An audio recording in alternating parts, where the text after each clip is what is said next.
سبحان اللہ۔ الحمدللہ وکفا والصلاة والسلام علی اشرف الانبیاء والمرسلین، اما بعد، قال اللہ تبارک وتعالی فی کلام المجید والبرہان الرشید، وَلَيَنْصُرَنَّ اللَّهُ مَن يَنْصُرُهُ إِنَّ اللَّهَ لَقَوِيٌّ عَزِيزٌ صدق اللہ مولانا العظیم۔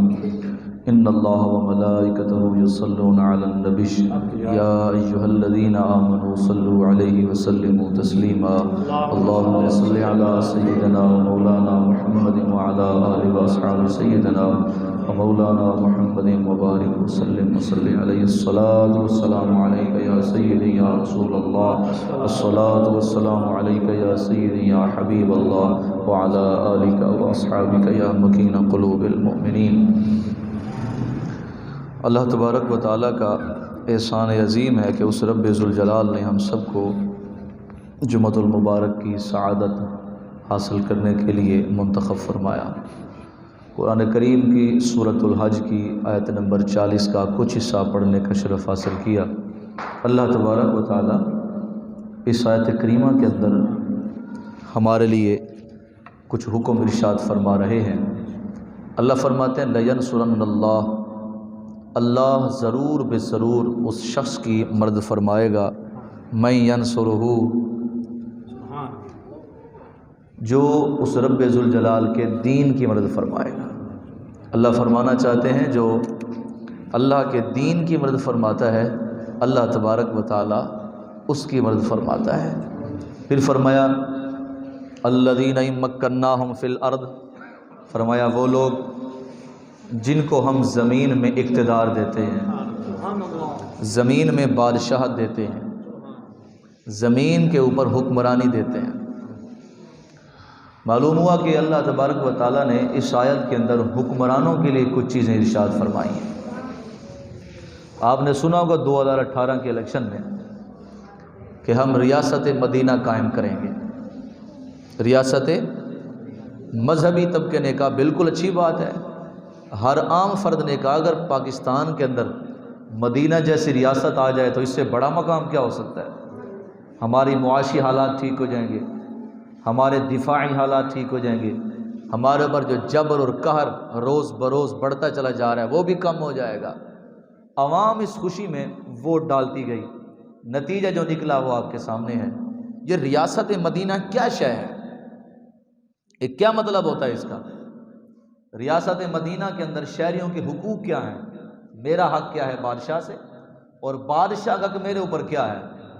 اللہ رب العالمین نے اسی چیز کو قرآن کے اندر بیان کیا ہے۔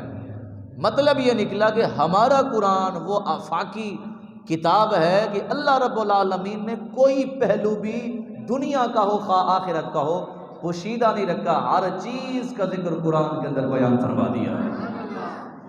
اللہ فرماتے ہیں ہم جنہیں زمین کے اوپر حکومت دیتے ہیں، سلطنت دیتے ہیں، منصب حکمرانی دیتے ہیں، تو پھر کیا ہوگا؟ فرمایا ان مکناہم فی الارض، زمین میں جب انہیں حکمرانی دی جائے پھر کیا ہوتا ہے؟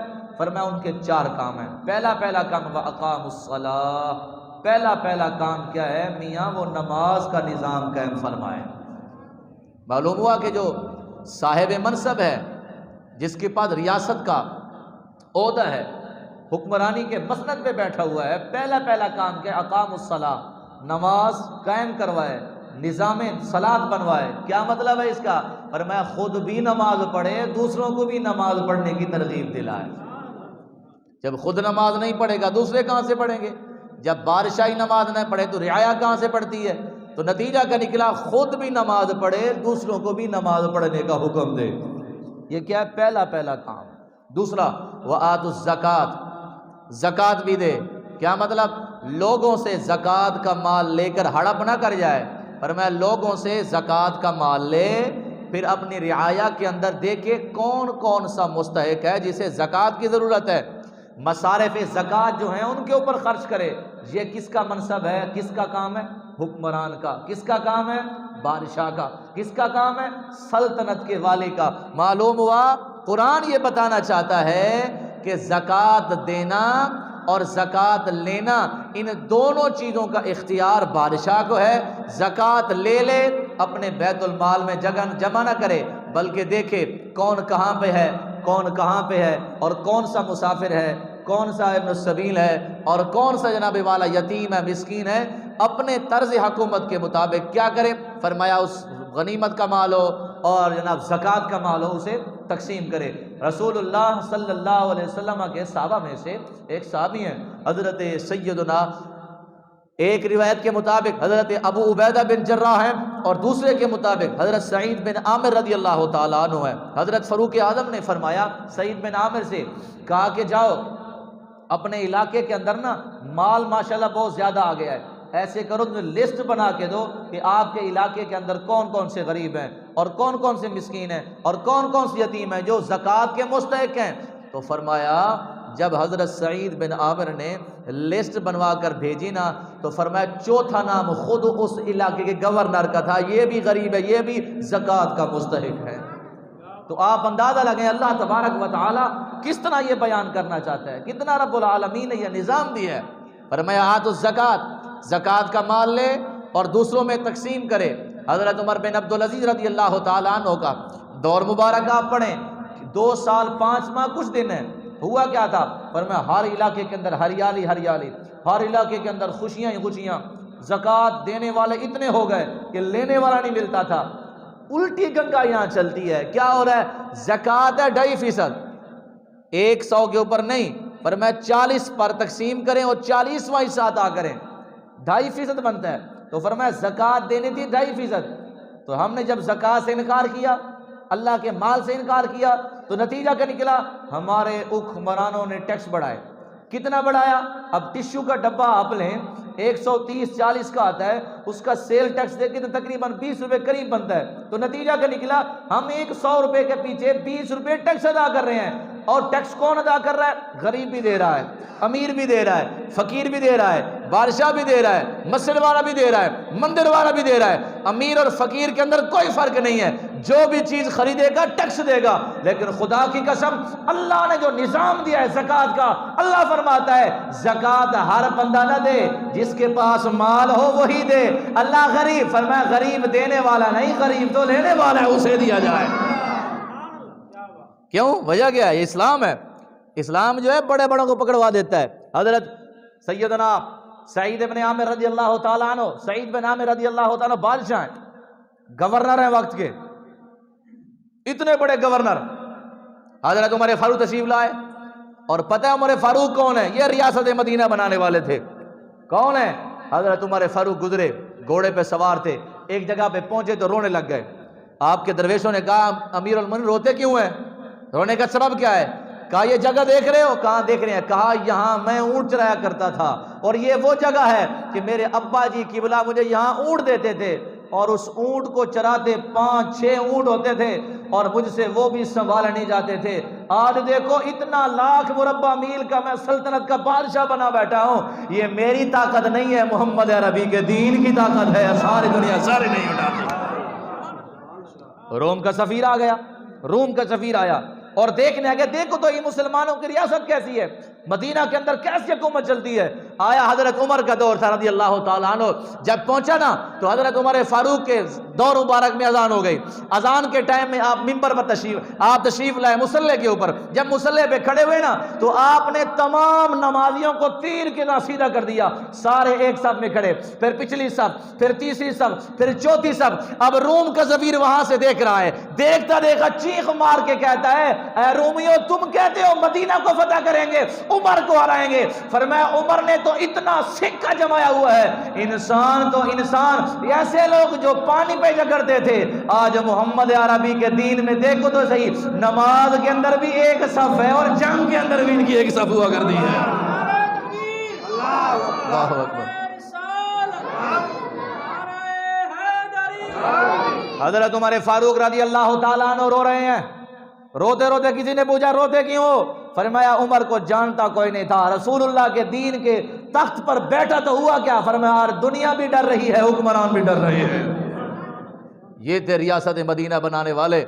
تو فرمایا ہوا کیا؟ حضرت سعید بن عامر رضی اللہ تعالی عنہ کی بارگاہ میں حضرت عمر فاروق آ گئے، عمر فاروق آ گئے۔ اور یہاں تو پروٹوکول ہوتا ہے نا، بڑا بڑا لمبا پروٹوکول ہوتا ہے۔ کتنے کتنے سکواڈ ہوتے ہیں جناب، محافظ کار ہیں جناب، آگے پیچھے دائیں بائیں، علاقہ کلیئر کرو، یہاں جناب رکاوٹیں کھڑی کرو، کون آ رہے ہیں جی؟ فلاں صاحب آ رہے ہیں، فلاں صاحب آ رہے ہیں۔ خدا کی قسم یہ وہ لوگ ہیں جو تمے کے محتاج ہیں، لالچ کے محتاج ہیں، سیکورٹی کے محتاج ہیں۔ ہمارے جو بزرگ ہوا کرتے تھے نہ انہیں دنیا کا ڈر تھا ہی نہیں، بلکہ کیا کہتے تھے؟ اور کہتے تھے لوگوں جو موت آنی ہے اسی جگہ پہ آنی ہے، اگر موت نے نہیں آنا دنیا کی کوئی طاقت ہمیں موت دے سکتی ہی نہیں ہے۔ حضرت عمر بن عبدالعزیز رضی اللہ تعالیٰ عنہ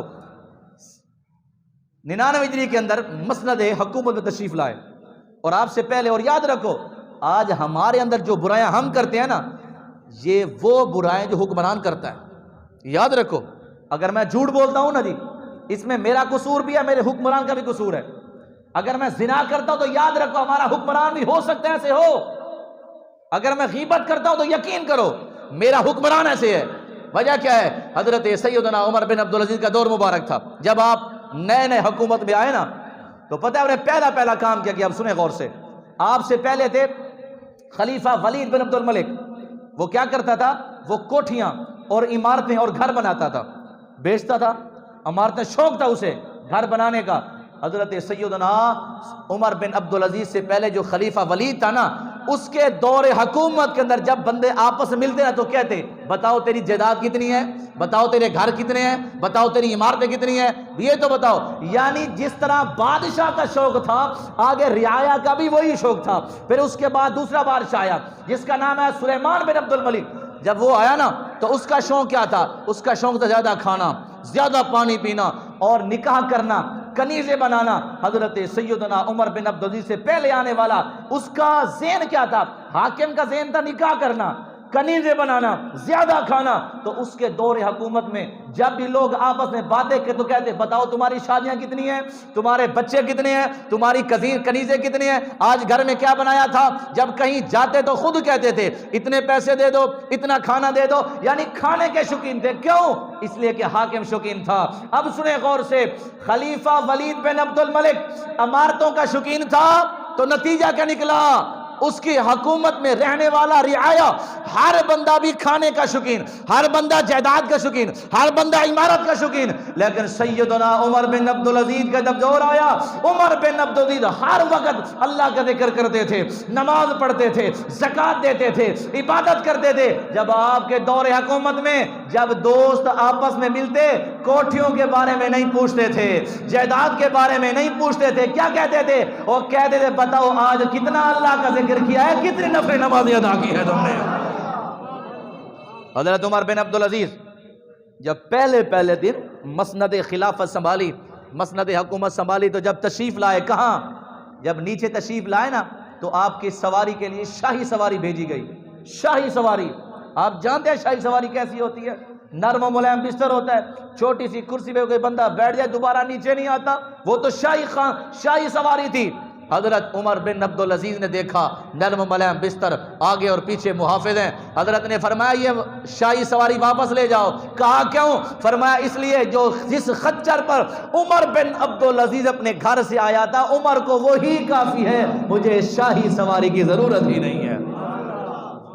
جب بیٹھ گئے، ایم این اے صاحب نے آنا ہے، فلاں صاحب نے آنا ہے، ڈرائیور ہو رہا ہے، اسکواڈ پیچھے بیٹھا ہوا ہے، گورنمنٹ نے آگے نوکری دی ہوئی ہے، کرنے دیں سب کچھ۔ اب جملہ سنے بڑا قابل غور ہے، اور دروازہ کھولنے والا اور راستہ کلیئر کرانے والا۔ اور جب سیدنا عمر بیٹھے سواری کے اوپر، ایک شخص بھاگتا آیا، آپ کے سواری کی باگ پکڑی، جب سنبھالی نا تو حضرت عمر نے فرمایا یہ کیوں سنبھال رہے ہو؟ کہا میری ڈیوٹی ہے۔ کہا کیا ڈیوٹی ہے؟ کہا اس سواری کو چلانا میں نے ہے، لے کے کہاں جانا ہے؟ حضرت عمر بن عبدالعزیز نے فرمایا چھوڑ دو اسے، میں کوئی عرشوں سے رہنے اتر کر آنے والی مخلوق نہیں ہوں، میں بھی تمہارے طرح کا عام انسان ہوں، لہذا اسے چھوڑ دو۔ پیچھے دیکھا 300 دربان ہیں، 300 محافظ ہیں۔ کہا یہ کیا ہے؟ کہا حضور آپ کی حفاظت کے لیے ہیں، کہیں آپ کو کوئی نقصان نہ دے دے، کہیں آپ کو موت نہ آ جائے، کوئی آپ کا دشمن نہ ہو۔ فرمایا مجھے چھوڑ دو، اگر مجھے موت آنی ہوگی مجھے بچا کوئی نہیں سکتا، چلے جاؤ۔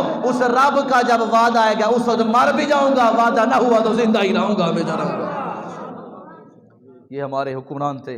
حضرت سیدنا سعید بن عامر رضی اللہ تعالیٰ عنہ سے حضرت عمر تشریف لائے، اور ہوا کیا آپ سنیں غور سے۔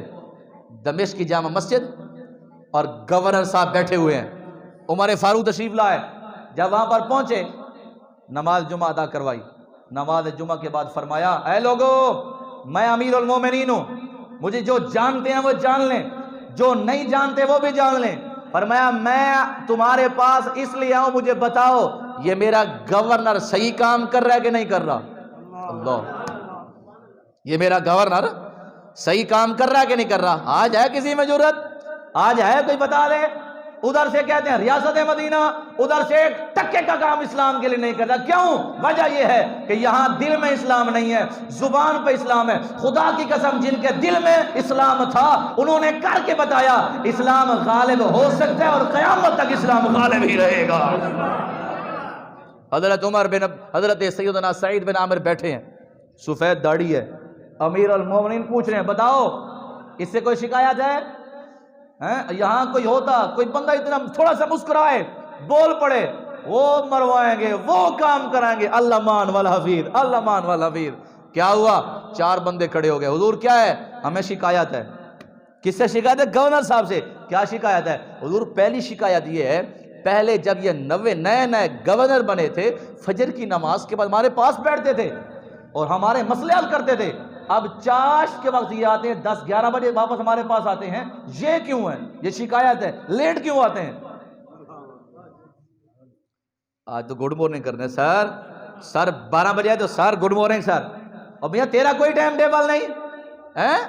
سپاہی کا ہے، ادارے میں رہنے والا نوکر چاکر مزدور کا ہے ٹائم، لیکن سر کا نہیں ہے۔ کیوں؟ یہ سر بن گئے۔ میں نے کہا تو حرام کے گاتا ہے؟ بول دے صحیح یار، سبحان اللہ یار۔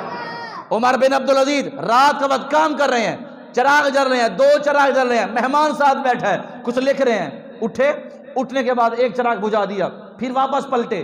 مہمان نے کہا حضور مجھے کہتے میں چراغ بجھا دیتا، اور ایک جل رہا ہے، ایک آپ نے جلایا ایک بجھایا، وجہ کیا ہے؟ فرمایا جو میں کام کر رہا تھا یہ حکومت کا کام تھا، چراغ بھی حکومت کا تھا۔ یہ جو چراغ جل رہا تھا یہ حکومت کے پیسوں کا تھا، بیت المال کا تھا۔ اب چونکہ میں نے حکومت کا کام ختم کر دیا ہے لہذا اب میں اپنا کام کر رہا ہوں، جو چراغ بھی میرا ہوگا حکومت کا نہیں ہوگا۔ اللہ اکبر یا رسول اللہ۔ ہمارے حکمران ایسے تھے میرے عزیزو۔ عمر بن عبدالعزیز سے مہمان کہنے لگا، مہمان کیا کہنے لگا؟ فرمایا حضور مجھے کیا دیتے؟ میں اٹھتا، آپ نے تکلیف کیوں کی؟ میں اٹھتا چراغ بجھا دیتا پھر بیٹھ جاتا۔ آپ نے فرمایا کیوں؟ اس سے 2 نیکیاں۔ کہا کیا؟ فرمایا اپنا کام خود کرنا چاہیے، فرمایا تو میرا مہمان تھا، مہمان کی قدر کرنی چاہیے، کام نہیں کروانے چاہیے اسے۔ حضور پہلی شکایت کیا شکایت ہے؟ صبح ٹائم پہ تشریف نہیں لاتے۔ آج اگر سر سے کہو نا خدا کی قسم اگلے دن چھٹی ہوگی، ریزائن کیا ہے جی؟ اور تجھے ڈی ایس پی کی یہ کر دی، فلاں کی یہ کر دی۔ خدا کی قسم کاش کے مسلمانوں کو یہ بات سمجھ آتی۔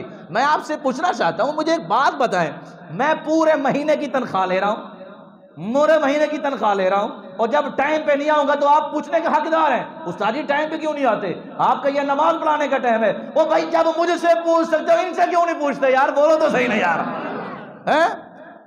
یا امیر المؤمنین یہ سعید جو ہے نا ٹائم پہ نہیں آتا۔ اچھا ایک دوسرا تو بتا تجھے کیا بات ہے؟ اور سن رہے ہو نا؟ بولو تو سبحان اللہ یار۔ دوسری شکایت یہ ہے ہفتے کے اندر ایک چھٹی کرتے ہیں، پہلے تھے اس وقت چھٹی نہیں کرتے تھے، اب ایک ہفتے کے اندر ایک چھٹی کس چیز کی؟ جب آپ نے جمعے کی چھٹی رکھی ہوئی ہے پھر یہ چھٹی کیوں کرتے ہیں؟ 2 شکایتیں۔ تیسری شکایت کیا ہے؟ یا امیر المومنین تیسری شکایت یہ ہے سارا دن ہمارے مسئلے مسائل سارے سنتے ہیں، جب رات ہو جاتی ہے دروازہ کھٹکھٹانے کی ضرورت ہی کسی کو نہیں ہے، کھٹکھٹانے سے رات کو ہمارے مسئلے حل نہیں کرتے، ہمارے امیر ہیں اور کام کیوں نہیں کرتے؟ رات کو دن کو کرتے ہیں۔ حضرت امیر المؤمنین نے فرمایا چوتھی شکایت، حضور جب یہ روتے ہیں نا، دعا مانگتے ہیں یا روتے ہیں، روتے روتے یہ بے ہوش ہو جاتے ہیں، اور اتنے بے ہوش ہو جاتے ان کو خبر نہیں ہوتی یہ ہمارا امیر ہے، اور امیر تو عقل مند ہوتا ہے، یہ جب بے ہوش ہو جاتے ہیں ایسے بندے کی میں ضرورت نہیں ہے۔ اب شکایتیں لگ گئی 4، لگ گئی پوری مسجد کے اندر، سارے سننے والے تھے۔ حضرت نے فرمایا سعید جی، فرمایا کھڑا ہو جا جواب دے۔ اور تسی بھی بولو سبحان اللہ یار، تسی نہیں بولو، جواب دے۔ حضرت سعید بن عامر نے سفید داڑھی پہ ہاتھ پھیرا، آنکھوں میں آنسو ہیں. اب ذرا جگرے سنیے، جگرے سے، دل سے سنیے، دل سے، اور جگہ دیجیے اور اپنے آپ کا محاکمہ کیجیے. ہم کیا کرتے ہیں، ہم نام کیا لیتے ہیں. حضرت سعید بن عامر کھڑے ہوئے، پہلی حضور اگر آپ نہ پوچھتے تو میں کسی کو نہ بتاتا، اگر آپ نہ پوچھتے تو میں کسی کو نہ بتاتا. حضور کیا کرتے ہو؟ کہا حضور پہلی شکایت یہ ہے کہ صبح کی نماز پڑھنے کے بعد فوراً گھر چلے جاتا ہوں، ابھی سویرا ہوتا نہیں ہے. حضور 30 سال ہو گئے میری شادی کو، میری گھر وال نے کیا میری خدمت، اب وہ ہو گئی ہے بوڑھی، اتنی کمزور اور معذور ہو چکی ہے، وہ اٹھ نہیں سکتی، وہ بیٹھ نہیں سکتی، وہ پکا کے کھلا نہیں سکتی، میرا بچہ کوئی نہیں ہے. حضور کیا کروں؟ صبح جلدی اس لیے چلا جاتا ہوں، جھاڑو بھی میں نے دینا ہے، آٹا بھی میں نے گوندنا ہے، روٹی بھی میں نے بنانی ہے، برتن بھی میں نے مانجنے ہیں، اور اپنی بیوی کو کھلانا بھی ہے، کپڑے بھی تبدیل کروانے ہیں. حضور اتنے پیسے نہیں کہ کوئی مزدور کھڑی کر دوں، آپ ہی بتائیں یہ میرا حق بنتا ہے کہ نہیں بنتا؟ حضرت عمر نے سنا، مجمع نے سنا، آنکھوں سے آنسو جاری ہو گئے. اتنا کمزور، اتنا کمزور. یہی وہی ہے حضرت عمر نے انہیں فرمایا تھا کہ اپنے علاقے غریبوں کا نام لکھو کہ کون کون سے غریب ہیں جو زکوٰۃ کے مستحق ہیں. اور میاں علاقے گورنر ہے، جب علاقے کے غرباء کا نام لکھا گیا نا، حضرت عمر کی بارگاہ میں پیش کیا گیا. حضرت عمر نے پڑھا 4تھے نمبر پہ اسی گورنر کا نام تھا، یہ غریب ہے، یہ زکوٰۃ کا مستحق ہے. ہمارے گورنر کو چلیں ہاؤس ہے، یہ گورنر ہاؤس ہے، یہ صدر ہاؤس ہے، یہ پرائم منسٹر ہاؤس ہے، یہ فلاں ہاؤس ہے. میں تو حیران ہوتا ہوں، میاں بندے رہتے ہیں یہاں کیا کرتے ہیں؟ سیکورٹی ہونی چاہیے، سب کچھ ہونا چاہیے، یا تو نام نہ لو یا دین کو بدنام نہ کرو. بس سیدھی بات ہے بھائی، یا اسلام کا نام نہ لو یا دین کو بدنام نہ کرو. اوپر سے کہتے ہو اسلامی جمہوریہ پاکستان، اوپر سے کہتے ہو ریاست مدینہ. او میاں ریاست مدینہ کے اندر گورنر جواب دیتا تھا، تم بھی جواب دو نا. دوسری شکایت کیا ہے؟ فرمایا دوسری شکایت یہ ہے دن میں ایک دن چھٹی کرتے ہیں ہفتے کے اندر. عمر فاروق نے پوچھا کیا بات ہے؟ آنکھوں سے آنسو آ گئے. حضور کیا کروں، جب ہفتے کے ایک دن چھٹی اس لیے کرتا ہوں، سردیوں اور گرمیوں کے اندر میرا